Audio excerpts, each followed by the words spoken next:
உங்கள மாதிரி 90s கிட்ஸ்க்கெல்லாம் பொண்ணு கிடைக்கிறதே கஷ்டமா தான் இருக்கும். ஆனா அதெல்லாம் உதைச்சு தள்ளிட்டு நீங்க தான் ஏதாவது ஒரு பொண்ணை புடிச்சு கல்யாணம் பண்ணணும்.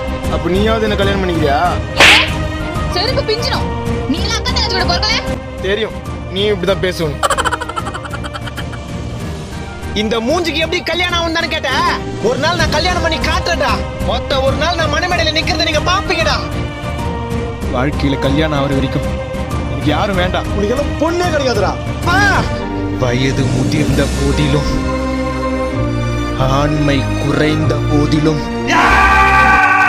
தலையில சொட்ட விழுந்து வயிற்றுல தொப்ப போட்டு முடிகள் நரைத்த போதிலும் கல்யாணம் ஆவதே கஷ்டம் என்று தெரிந்த போதிலும் ஒரு 90s கிட் பொண்ணு தேடுவதை நிறுத்துவதில்லை.